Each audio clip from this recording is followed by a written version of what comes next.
இது என்ன வம்பாய் போயிற்று? உன் புத்திரன் தர்மன் என்னை அனுப்பி வைத்தான், நானும் வந்தேன். அப்படி என்றால் இந்த பிரச்சனைக்கு தீர்வுதான் என்ன? நாளை முடிந்தவரை துரியோதனனிடம் மன்றாடி பார்க்கிறேன். அதன் பிறகே முடிவு தெரியும். ஒருவேளை யுத்தம் மூண்டால்?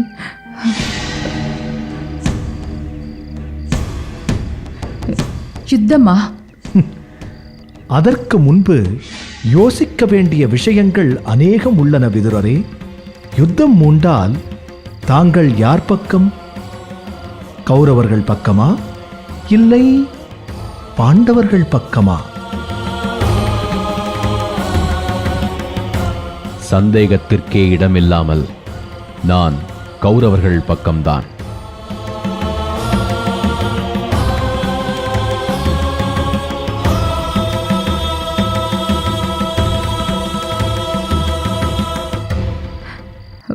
விதுரா, அநீதியின் பக்கம் நின்று நீ போரிடப் போகிறாயா? இத்தனை நாள் நீ பாண்டவர்களுக்காக பரிந்து பேசியது, அவர்கள் உயிர் காக்க போராடியது, என்னை உன் இல்லத்திலே தங்க வைத்தது, பணிவிடை செய்தது, அனைத்தும் பொய்யா?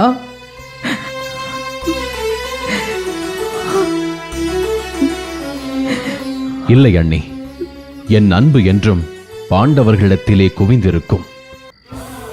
ஆனால் யுத்தம் என்று வந்துவிட்டால் நான் கௌரவர்களுக்காக போரிடுவேன். விதுரா, இது என்ன முரண்பாடு? மான் மீது எனக்கு மகத்தான பிரியமுண்டு. பசி வந்தால் அதை அடித்து பசி ஆறுவேன் என்பது போல் உள்ளது உனது கூற்று விதுரா.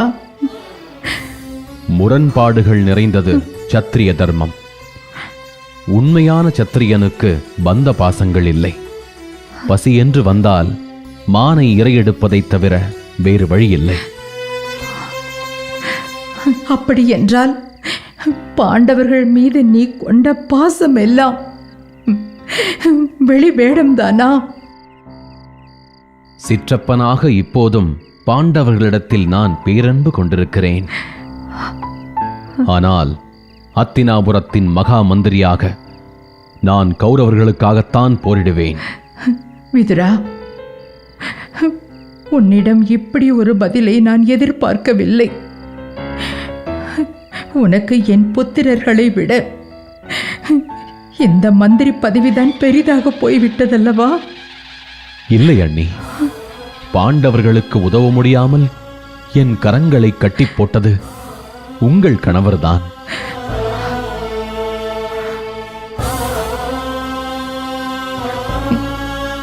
என்ன கூறுகிறாய் விதுரா? ஆம், எந்த சூழ்நிலையிலும் அத்தினாபுரத்தை காத்து நிற்க வேண்டும் என்று கட்டளையிட்டிருக்கிறார் என் அண்ணன் பாண்டு மகாராஜா. அத்தினாபுர சாம்ராஜ்யத்தை வழிநடத்தும் பொறுப்பு உனக்கு இருக்கிறது. என்னதான் திருதராஷ்டிரர் மூர்க்க குணம் படைத்தவராக இருந்தாலும் அவர் நம் சகோதரர், பார்வையற்றவர். அவருக்கு பக்கபலமாக இருந்து அவரை நல்வழிப்படுத்த உன்னால் மட்டுமே முடியும். அண்ணா, உங்கள் உத்தரவுப்படியே நடக்கிறேன். விதி வசத்தால் இன்று அத்தினாபுரம் கௌரவர்களுக்கு சொந்தமாகிவிட்டது. பாண்டவர்கள் அத்தினாபுரத்தின் மீது போர் தொடுத்தால் அதை எதிர்த்து நிற்கும் முதல் ஆளாக இந்த விதுரன் இருப்பான். விதுரரே, நீரே உண்மையான சத்திரியர்.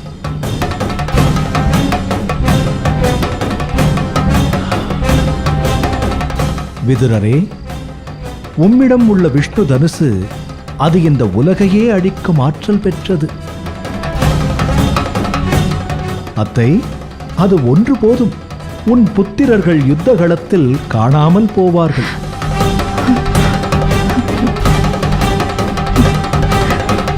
கிருஷ்ணா, உண்மையை கூறினேன். விதுரன் போர்க்களத்தில் வில் ஏந்தாமல் இருக்க வழியே இல்லையா கிருஷ்ணா? வில் விதுரர் வசம் இருந்தால் நிச்சயம் ஏந்துவார்.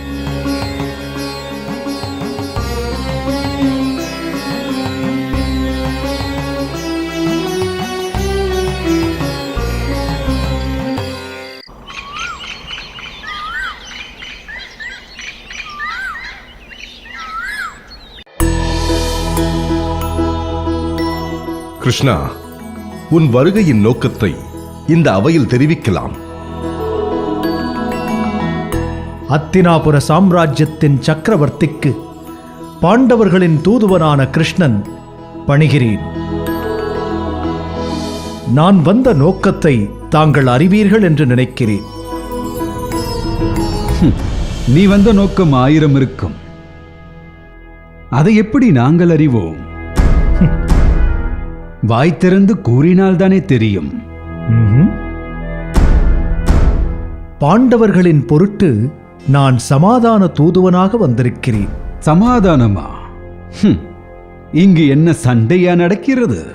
இப்பொழுது சண்டை நடக்கவில்லைதான். இதேபோல் எப்பொழுதும் சண்டை நடக்க கூடாது என்பதற்காகத்தான் கிருஷ்ணன் வந்திருக்கிறான். இதை நீ புரிந்து கொள்ள வேண்டும் துரியோதனா. அத்தினாபுர அவையிலே அரசரும் ஆன்றோரும் சான்றோரும் இருக்க சிறுவனான நீ எதற்கு முந்திக் கொண்டு பதில் கூறுகிறாய்? இது முறையல்ல. அவையின் மாண்பறிந்து அவையடக்கத்தோடு உரையாடுவதே நல்லது துரியோதனா.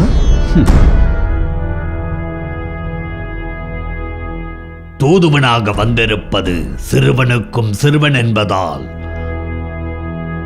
அந்த சிறுவனுக்கு இந்த சிறுவன் பதிலளிப்பதே பொருத்தமானதாகும்.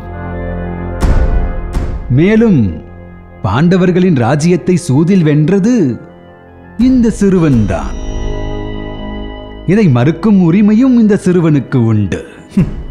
துரியோதனா, நீ அதர்மம் என்ற ஆயுதத்தை கையிலேந்தி நிற்கிறாய். அந்த ஆயுதம் உன்னையே அழித்துவிடும். பாண்டவர்களின் ராஜ்யத்தை திருப்பிக் கொடுத்து விடுவதே உனக்கு நல்லது.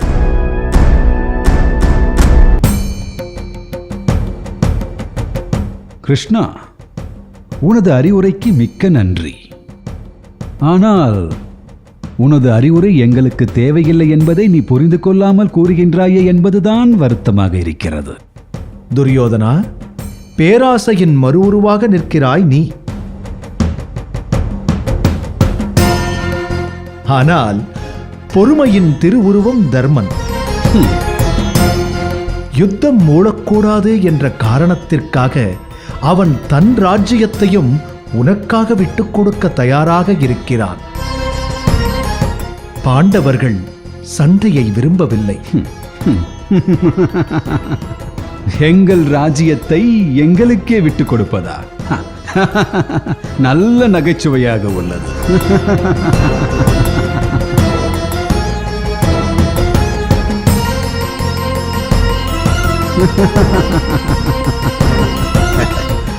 கிடைக்காத ஒன்றை விட்டுக் கொடுத்துதானே ஆக வேண்டும். மேலும் விட்டுக் கொடுத்த பிறகு தூது எதற்கு? அந்த தூதை சுமந்து வர நீ எதற்கு? மனைவியை அடகு வைத்தவன் அந்த மானங்கெட்டவன். அவனுக்கு நாடெதற்கு, நகரெதற்கு, வாழ்வதற்கு, தூதெதற்கு? ஐயோ, நோக வைக்கும் கேள்வி. ஆனால் கேட்க வேண்டிய கேள்வி.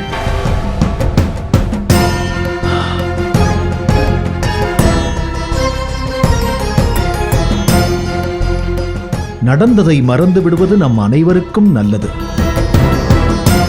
சத்தியத்தை நினையுங்கள், தத்துவத்தை உணருங்கள், பாண்டவர்களை வாழ விடுங்கள். வாழட்டுமே, பாண்டவர்கள் நன்றாக வாழட்டுமே. வனத்திலோ குகையிலோ மலையிலோ நன்றாக வாழட்டுமே. யார் வேண்டாம் என்றது? குதர்க்கமான பேச்சு இது துரியோதனா. பாண்டவர்களின் ராஜ்யத்தை அவர்களிடமே கொடுத்துவிடு. அதுதான் உனக்கு நல்லது, உன்னை பெற்றவருக்கு நல்லது, உன்னை சுமந்த இந்த அத்தினாபுரத்துக்கும் நல்லது. எங்களுக்கு எது நல்லதென்று எங்களுக்கு தெரியும். அதை பற்றிய கவலை உனக்கு வேண்டாம்.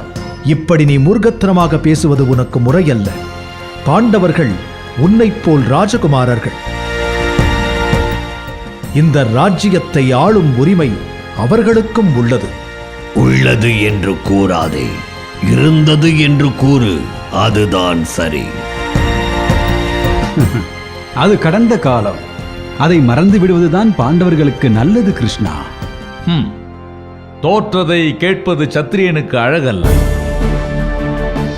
ஒருவேளை மண்டியிட்டு கேட்டால் என் நண்பன் மனம் மாற வாய்ப்புள்ளது.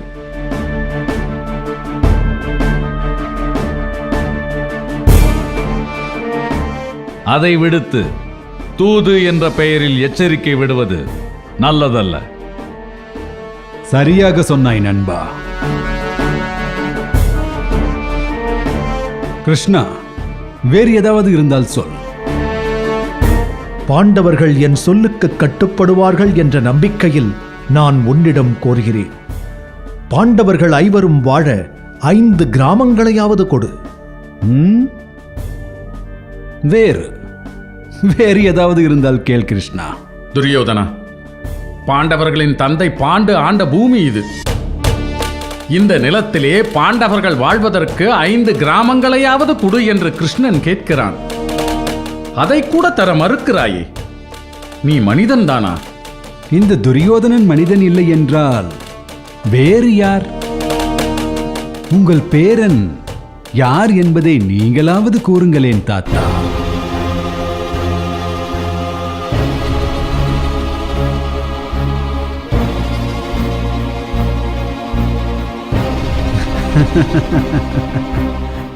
நீங்கள் நினைக்கும் மனிதனாக நான் வாழ விரும்பவில்லை. உன் கூற்றுக்கு என்ன பொருள் துரியோதனா? இன்னுமா உனக்கு விளங்கவில்லை? நான் விளங்கிக் கொள்வது என்பது வேறு, நீ உரைப்பது என்பது வேறு. அமைதியாக அவையிலே வீற்றிருக்கும் மன்னர் சார்பாக இளவரசனாக நீ கூறுவதை அத்தினாபுரத்தின் முடிவாக நான் ஏற்றுக்கொள்வேன். அதுதான் முறை. கிருஷ்ணா, வீதியில் செல்லும் யாசகனுக்கு தானம் கொடுத்தாலும் கொடுப்பேனே தவிர பாண்டவர்களுக்கு ஒரு துரும்பை கூட கொடுக்க மாட்டான் இந்த துரியோதனன்.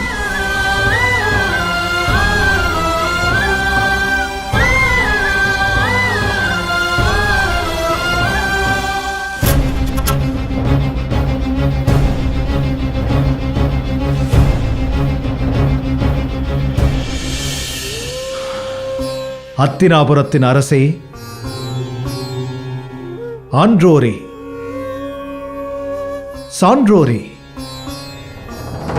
பாண்டவர்களின் தூதுவனாக இந்த கிருஷ்ணன் துரியோதனனிடத்தில் இறுதியாக கேட்கின்றேன்.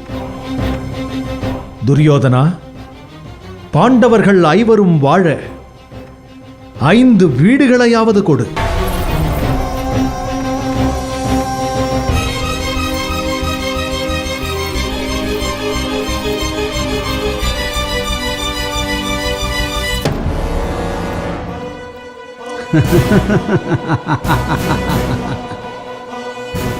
பாண்டவர்களின் தூதுவனாக கிருஷ்ணன். கிருஷ்ணா, அத்தினாபுரத்தின் இளவரசனான துரியோதனன் கூறுகிறேன், கேட்டுக்கொள். பாண்டவர்களுக்கு 5 வீடுகள் அல்ல, ஊசி முனை இடத்தை கூட தர முடியாது. இது என் முடிவு, மன்னரின் முடிவு, அத்தினாபுரத்தின் முடிவு. இதை எப்படி வேண்டுமானாலும் எடுத்துக்கொள், அது உன் முடிவு.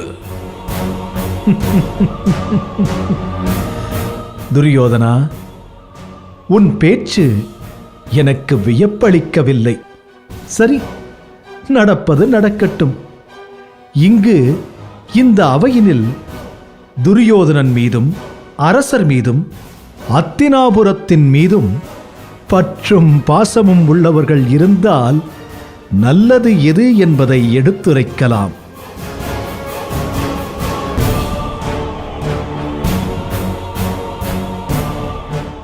நல்லது எது என்பதை எடுத்துரைக்க இந்த அவையில் நிறைய பேர் இருக்கிறார்கள் கிருஷ்ணா. ஆனால் அதை கேட்கத்தான் இங்கு ஆளில்லை. பிள்ளை ஊதாரி என்பதால் பெற்ற தாய் அறிவுரை கூறுவதை நிறுத்திவிடுவது நியாயமா விதுரரே? அது பெரும் தவறல்லவா? அந்த பெரும் தவறை தாங்கள் செய்யலாமா? மன்னர் எடுக்கும் முடிவின் சாதக பாதகங்களை அலசி ஆராய்ந்து எச்சரிக்க வேண்டியது மகாமந்திரியின் கடமையல்லவா? அந்த கடமையிலிருந்து மதியூக மந்திரி என்று பெயரெடுத்த தாங்கள் தவறலாமா?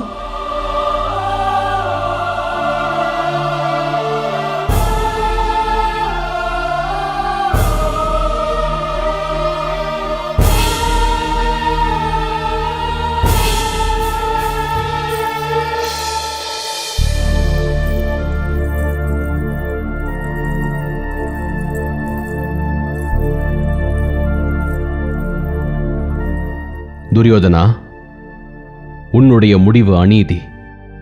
உன்னை நான் இறுதியாக எச்சரிக்கிறேன்.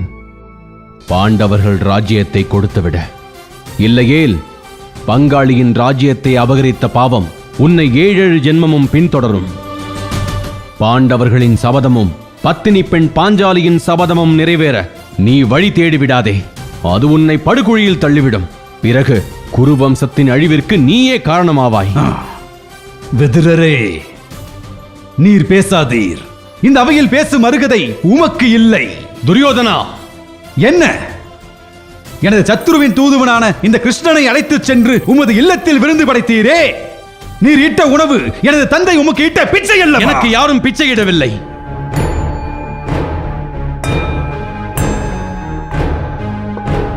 என் உழைப்பால், என் கஷ்டத்தால் உருவான இல்லம் அது. என் தோட்டத்தில் விளையும் காயும் கனியும் நான் உண்ணும் உணவும் என் கஷ்டத்தால், என் உழைப்பால் உருவானது. என் இல்லத்தில் எவரையும் தங்க வைக்கும் உரிமை எனக்குள்ளது. அதை கேட்கும் உரிமை உனக்கு கிடையாது. உன்னை போல் நீசனிட்ட உணவை உண்ணும் பாவி அல்ல நான். விதுரா!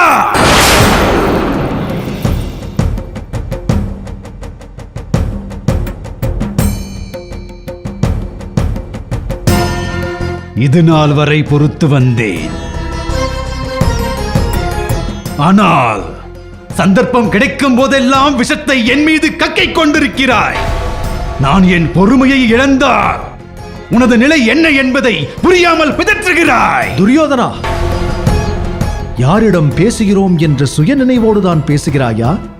விதுரர் இந்த நாட்டின் மகாமந்திரி. அதைவிட அவர் உன் தந்தையின் அன்புக்குரிய தம்பி, உன் சித்தப்பா.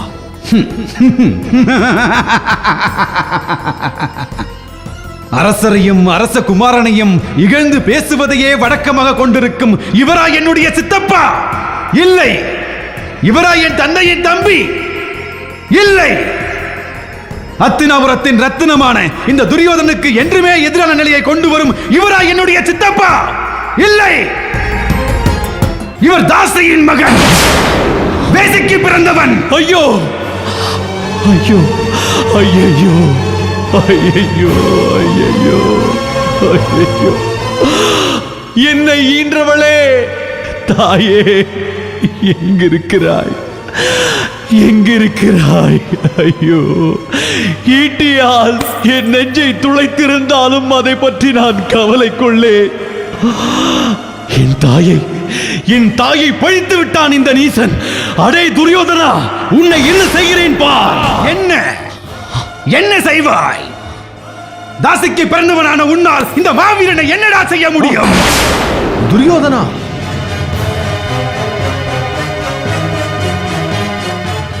என்ன இப்படி அலட்சியமாக விதுரரை பேசிவிட்டாய்? அவரை அத்தினாபுரத்தின் வெறும் மதியூக மந்திரி என்று மட்டும் எடை போட்டு விட்டாயா? அவர் நானிலம் போற்றும் மாவீரர். அவர் பரசுராமரிடமிருந்து வரமாக பெற்ற விஷ்ணு தனுசை யாருக்காக உபயோகப்படுத்தப் போகிறார்? உங்களுக்காக.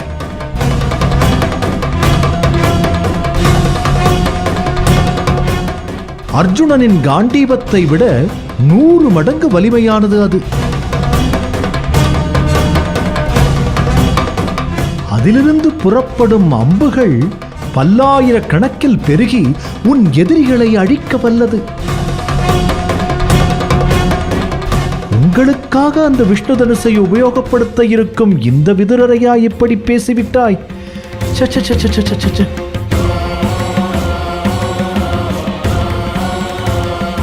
சரி, போகட்டும். விதுரரை இழுந்து பேசியதோடு நீ நிறுத்தியிருக்கலாம். அவரை பெற்ற தாயையும் நீ கேவலமாக பேசிவிட்டாயே.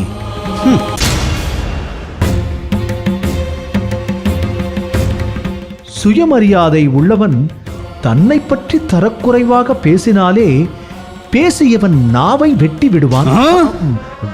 விதுரர் உன் சித்தப்பாதான்.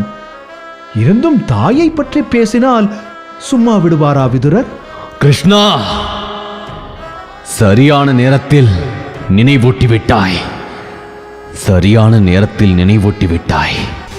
தாசியின் மகன், தாசியின் மகன் என்று எதற்கெடுத்தாலும் தொட்டதற்கெல்லாம் தூற்றுகிறான் இந்த நீசன். அடே மூர்கனே துரியோதனா, என்னுடைய விஷ்ணு தனுசு உனக்கு பயன்படாமல் போகட்டும்.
இந்த அத்தினாபுரத்தில் யுத்தம் மூளப்போவது சத்தியம். மூடனே துரியோதனா, பாண்டவர்களுக்கும் கௌரவர்களுக்கும் யுத்தம் மூண்டால் உன் பக்கம் நின்று யுத்தம் புரிய வேண்டும் என்று நான் சங்கல்பம் பூண்டிருந்தேன். ஆனால் அந்த சங்கல்பத்தை இப்போது நான் துறக்கிறேன். இந்த தாசியின் மகன் யாருக்காகவும் போர்க்களம் புக மாட்டான். அத்தினாபுரத்தை எதிர்த்தும் போரிட மாட்டான். இது சத்தியம், சத்தியம், சத்தியம்.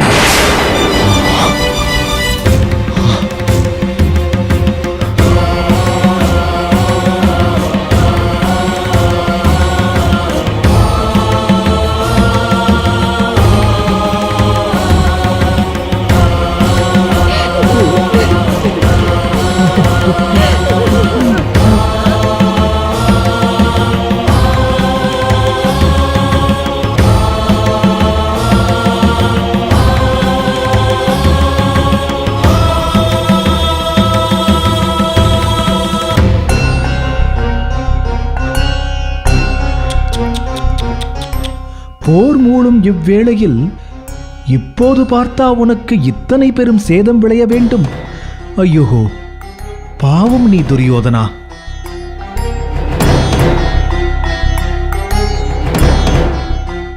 துரியோதனா,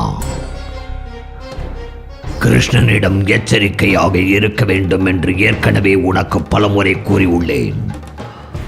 அதையெல்லாம் புறம் தள்ளிவிட்டு இத்தனை சுலபமாக அவன் வெறித்த வலையில் விழுவாய் என்று நான் சற்றும் எதிர்பார்க்கவில்லை.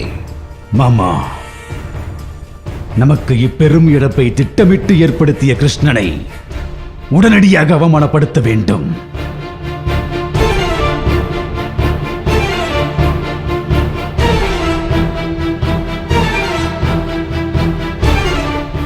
அவ்வளவுதானே? அமர்ந்து கொள்.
கிருஷ்ணா, கோவிந்தா, பரந்தாமா, கோபாலா, உன்னை நினைக்காத நாள் இல்லை. உள்ளத்தால் உன்னையை பற்றி கிடந்த இந்த பிறவிக்குருடனுக்கும் காட்சி தந்தாயே. உன் கருணையே கருணை, உன் கருணையே கருணை.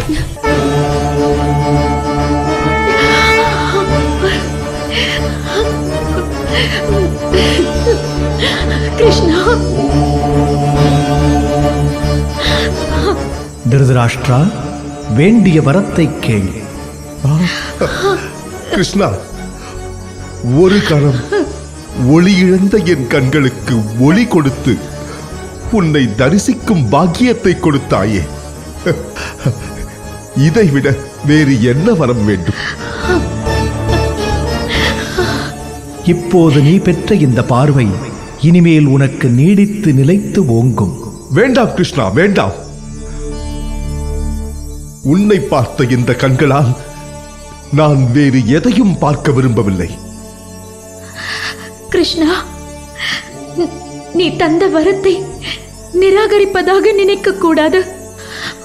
உலகத்திலேயே உயர்ந்ததை கண்டுவிட்ட கண்கள் இனி எதை கண்டும் பயனில்லை.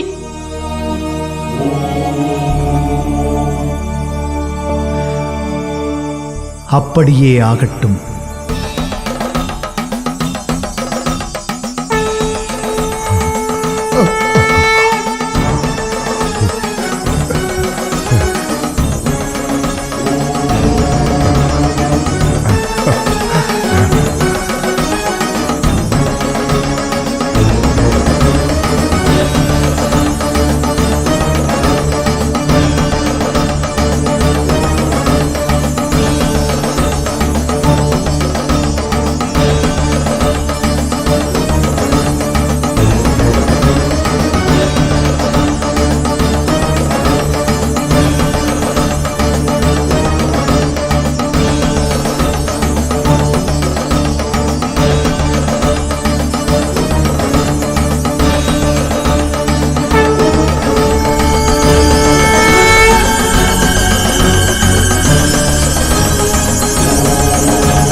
துரியோதனா,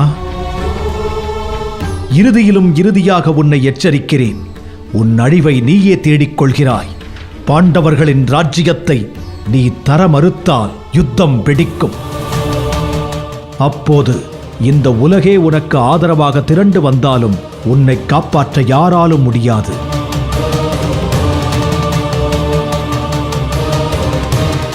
அத்தினாபுரத்தின் அரசரே, ஆன்றோர்களே, சான்றோர்களே, பாண்டவர்களின் தூதுவனாக வந்திருக்கும் கிருஷ்ணன் இதோ இக்கணம் பாண்டவர்களின் சார்பாக யுத்த பிரகடனம் செய்கிறேன். பாண்டவர்கள் அத்தினாபுரத்தின் மீது போர் தொடுப்பார்கள். இது சர்வ நிச்சயம்.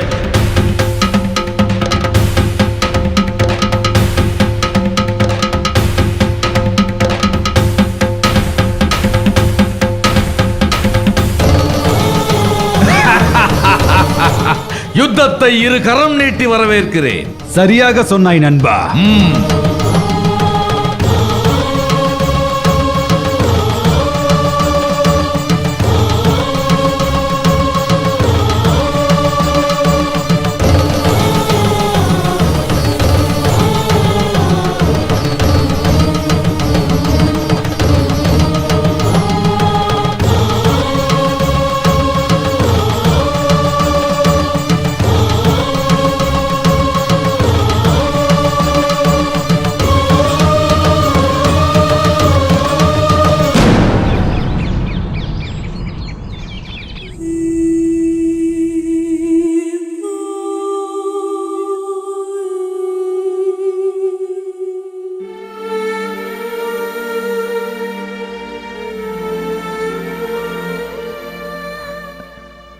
கிருஷ்ணா, அவையில் என்ன நடந்தது?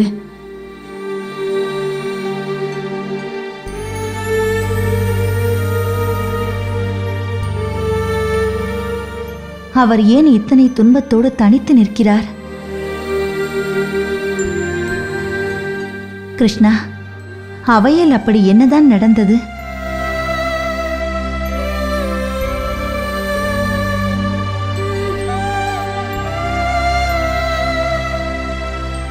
கிருஷ்ணா, உன் மௌனம் எங்களை நடுங்க வைக்கிறது. அவையில் நடந்ததை கூறு. வழக்கம் போல் விதுரனை தாசியின் மகன் என்று இகழ்ந்தான் துரியோதனன்.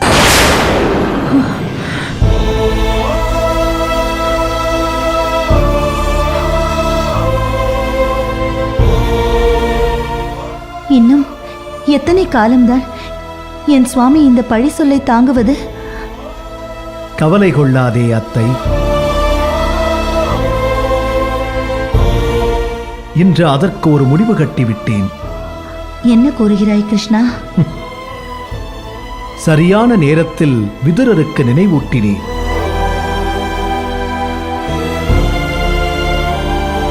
அவரது விஷ்ணு தனுசு யாருக்கும் பயன்படாது என்று அவர் அதை உடைத்தெறிந்து விட்டார்.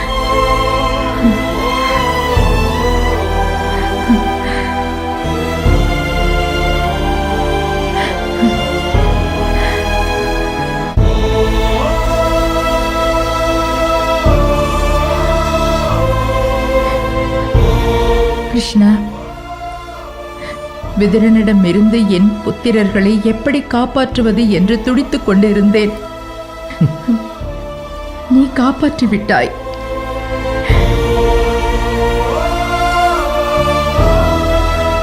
நான் காப்பாற்றவில்லை, காப்பாற்றியது அந்த துரியோதனன். நன்றி சொல்வதாக இருந்தால் நீங்கள் துரியோதனனுக்குத்தான் நன்றி சொல்ல வேண்டும்.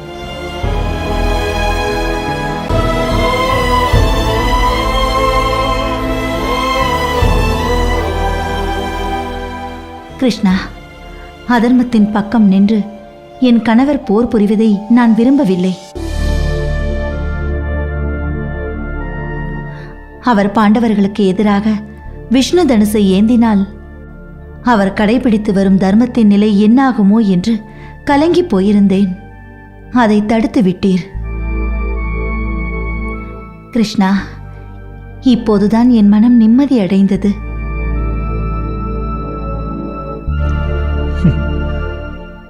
உண்மைதான் சுலபா. இப்போதுதான் விதுரரின் மனமும் அமைதியடைந்துள்ளது. மனம் பாண்டவரிடத்திலும் உடல் கௌரவரிடத்திலும் கிடந்து அல்லாடியது.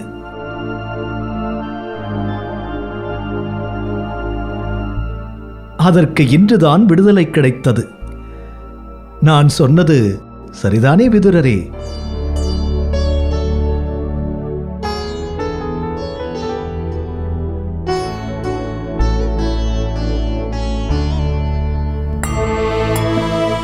கிருஷ்ணா, பாண்டவர்களின் கோரிக்கைக்கு துரியோதனன் செவி சாய்த்தானா? அழிவை விரும்பும் அவன் எப்படி செவிசாய்ப்பான்? எனில் யுத்தம் மூழ்வது உறுதியா?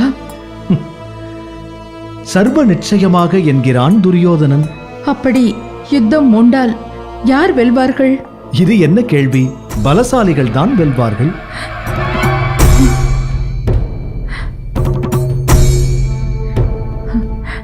பீஷ்மர், துரோணர், கிருபர் என வீரபுருஷர்கள் கௌரவர்கள் பக்கம் இருக்க என் புத்திரர்கள் நிலைதான் என்ன?